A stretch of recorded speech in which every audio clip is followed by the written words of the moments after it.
3rd, 1961, there was a young man that was born to a mother, and her name was Norma Jean Bailey. The young boy that was born, his name was Robert Denen. On that day, I was brought into the earth, and on that day, there was a series of events that was going to be happening to Bob Denen.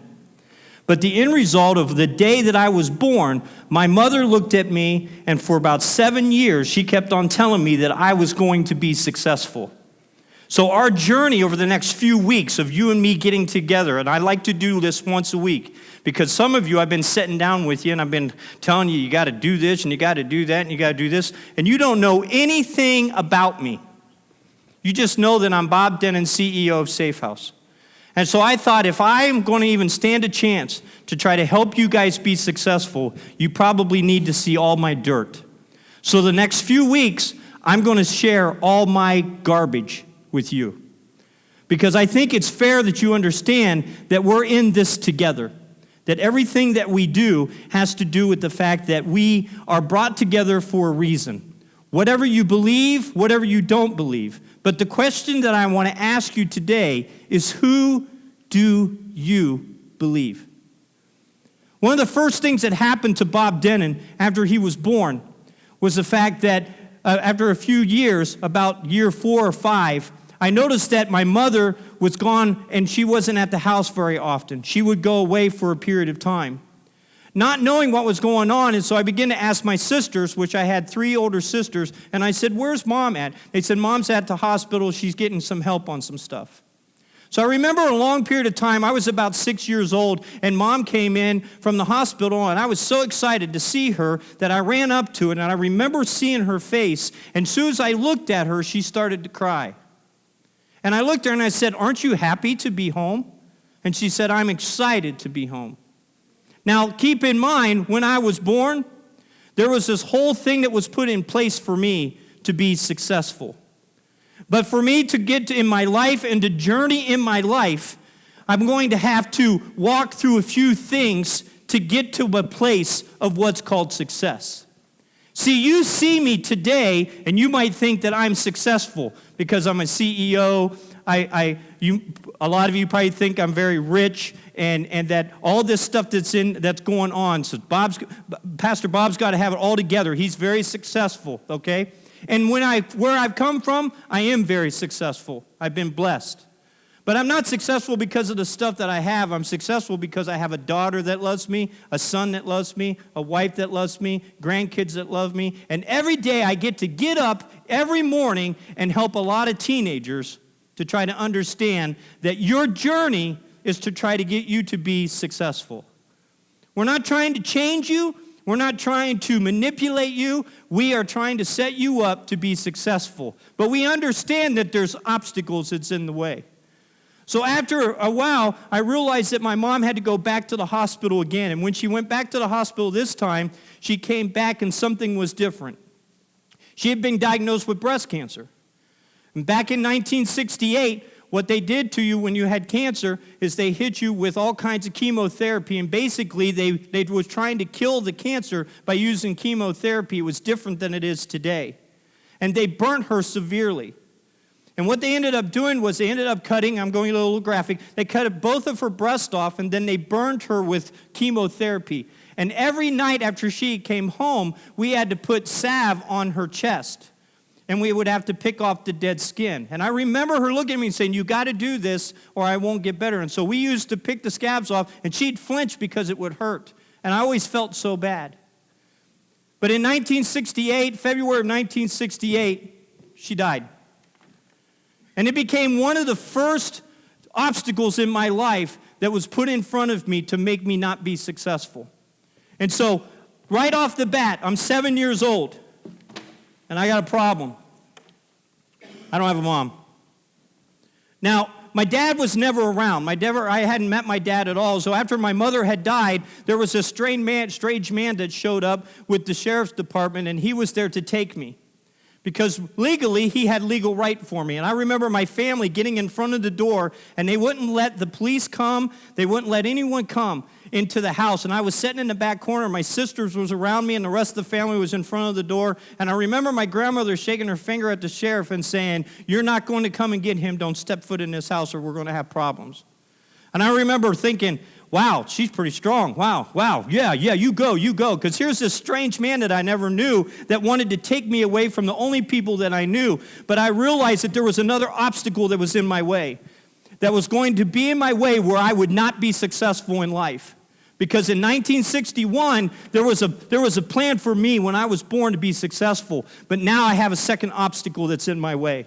And that second obstacle was the fact that my first one was I lost my mom. The second one was that I was absent of a father. And so we went through several times of problems, and at that time I was living in this house, and my grandma was living right next to me. And there was no more of where the girls sat and the guys sat, that much room between the two houses. And I remember being woke up in the middle of the night with everybody screaming and hollering. And it was my sisters that I was living with at that time. They were 17 and 16. And they were living with me, and my Aunt Betty and my grandmother was in the house, and they were screaming at each other. I never heard anybody raise their voice like they did. They were screaming at each other, and my one sister was crying uncontrollably, saying, "Why can't we keep them? Why can't we keep them?"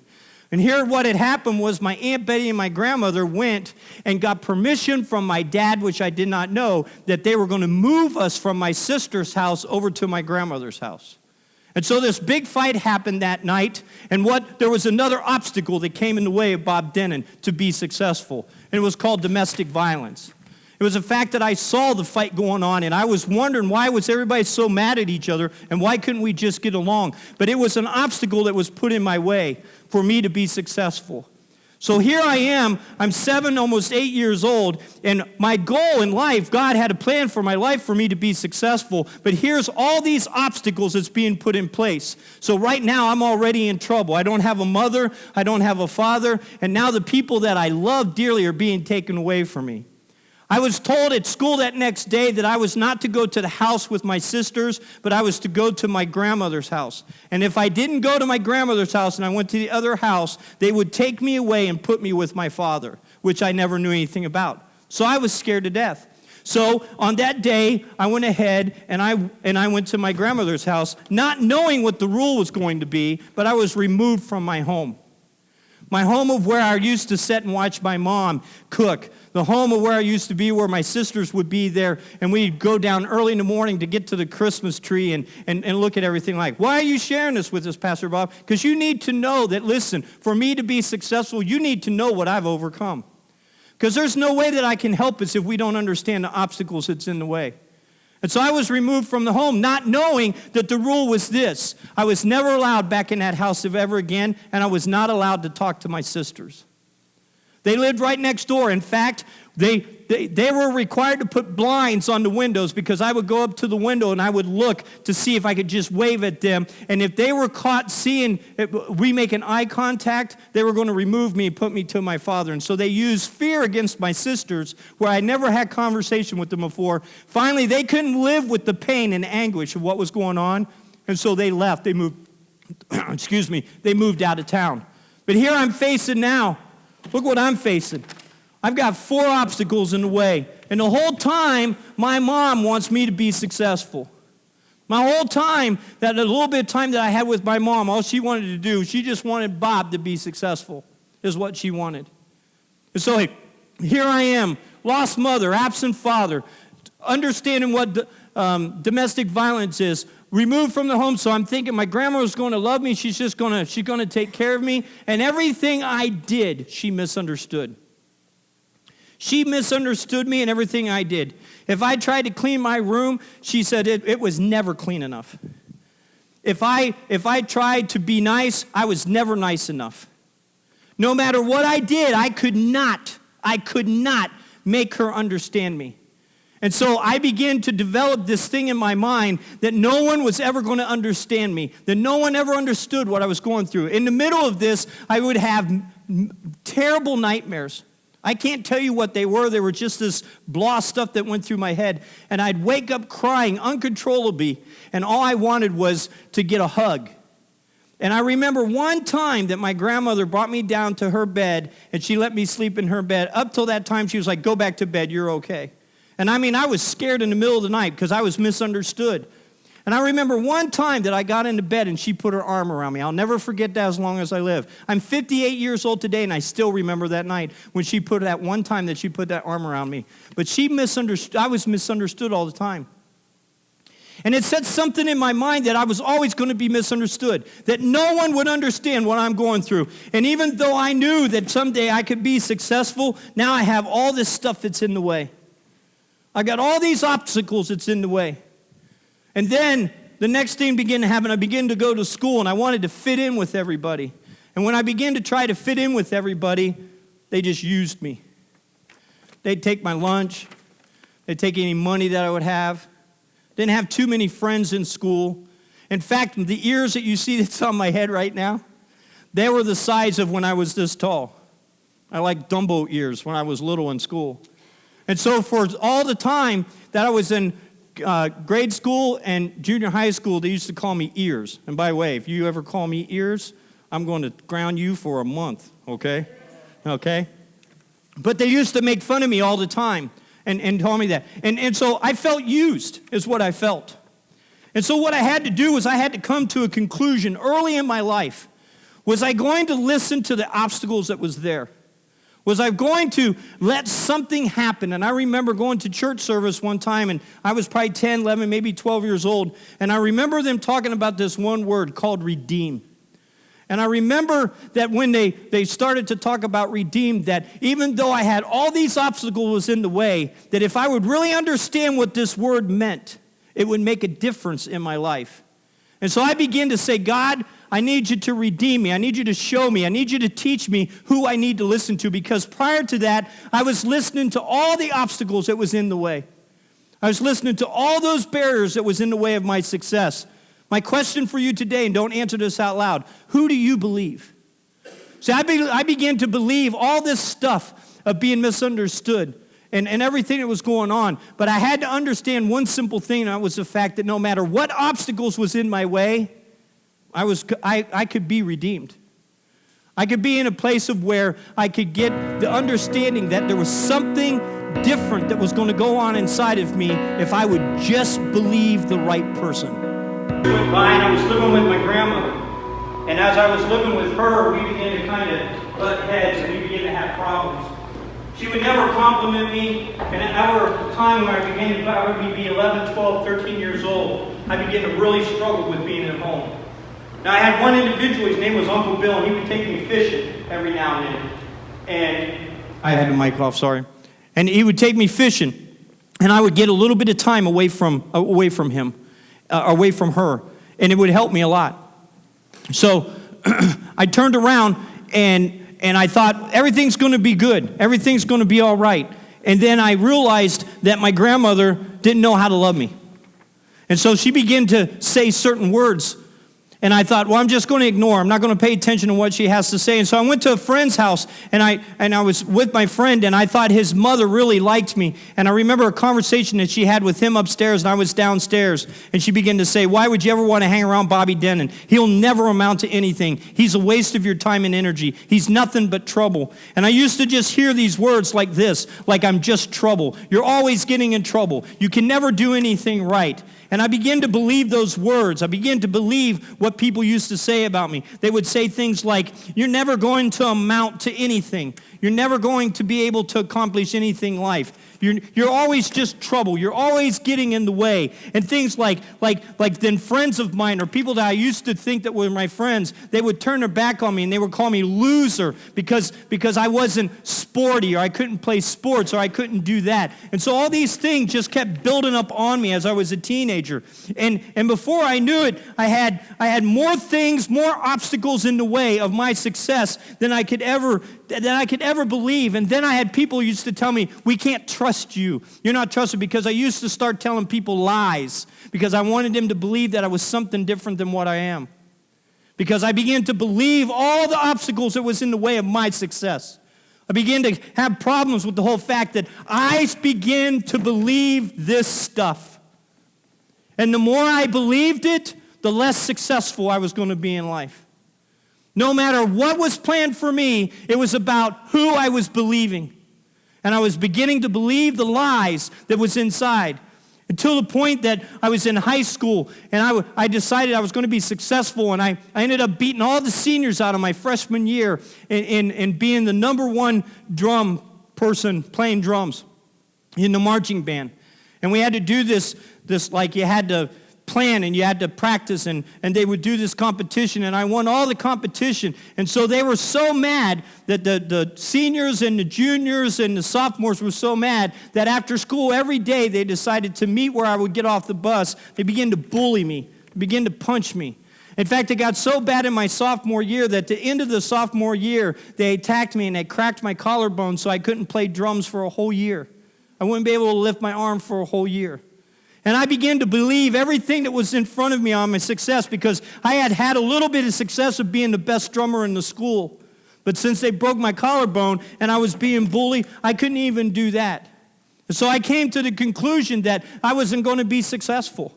That no matter how I did or whatever I did, when they jumped me night after night after night and beaten me up, I could never, ever, ever be successful in life because I couldn't do what I knew that I could do, and that was to play drums.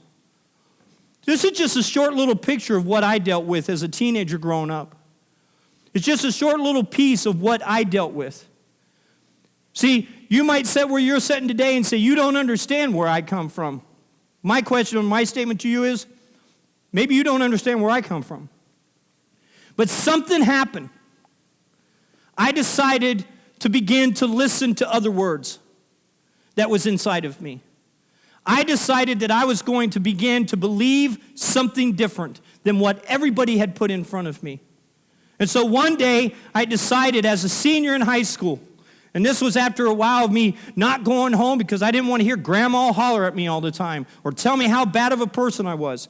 And so I'd sleep in the post office at night so I wouldn't go home, and I'd wait till she'd fall asleep. Then I'd sneak back in the house and crawl in the window upstairs and lay in my bed. And then I'd get up real early in the morning before she'd wake up because I just didn't want to hear her tell me how much of a loser I was going to be that day. And one day in the middle of the night, or one night, I was in a position of where I began to count all of this stuff that was going on. I'm going to share something very secret with you. And I was walking home. It was about 3 o'clock in the morning. She even quit. She didn't even look for me anymore. And I had to walk across the bridge. And it's 3 o'clock in the morning on this dark road. And this thought went through my mind: you're nothing. Because you don't have a mother. No one trusts you. You're just trouble. You've seen the fighting. You don't have anybody that cares for you. What you probably should do is that the next car that comes around, you should just step out in front of it. Now, hold with me. As soon as that thought went through my mind, at 3 a.m. in the morning on this deserted road, what do you think happened? A car came around the corner. And then there was this thought that went through my mind where I remember my mom speaking to me and saying, you were raised to be successful. And I decided not to listen to that voice. And I didn't react to that voice. And I believed that I was something different than what all the voices in my head was telling me that I was. And that thought had never come back ever since. My question to you today is, who do you believe? What is it that you're believing in your life? Because I know you've got obstacles. I know you've got pain. I know you've got trials. I know that you've got some things and you got some words that's being said to you. But my question to you today is, who will you believe? Will you believe a person that's been through it with you, that's been successful? Because on the day that you were born, every one of you, adults and children and teenagers that are here, on the day that you were born, there was a success sign put in your life. And all these barriers are in your way. This is what I say to the barriers today, that they cannot stop me from being successful. This is what I say to all the barriers that was in my life, that they don't determine who I am. They don't determine who I am. Do you hear what I'm saying? They don't determine who I am. Are you mad at us? No. I got mad at all the barriers that was in my way. But I remember something.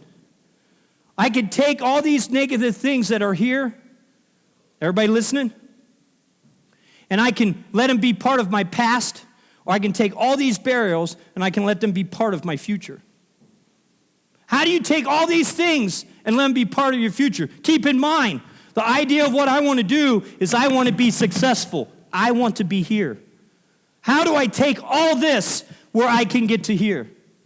Listen to this song. All the bad things that had happened to me, and to use those things to teach me some lessons so that I could become successful. And so what I did indirectly was I began to step on all of them and say, okay, people think that I'm a loser. I'm not going to listen to what they say. I'm successful in what I'm doing. People used to say that I would never amount to anything, and it would motivate me. Needed to break it, right? To the place that no matter how hard I tried, there was always something that would trip me up. There was always something that would try to get in the way. That when I would fail, people would laugh and people would make fun of. But I made a long decision a long time ago of who I was going to believe. Am I mad at you? No. Am I mad that sometimes we listen and believe the wrong things that's in our heads? Yes. You are not a failure. You are not losers. You are a successful person. And what I found out is that the more obstacles that you have to climb, and the more that the foundation tries to fall out from underneath you, the better it's going to be when you become to the place of success.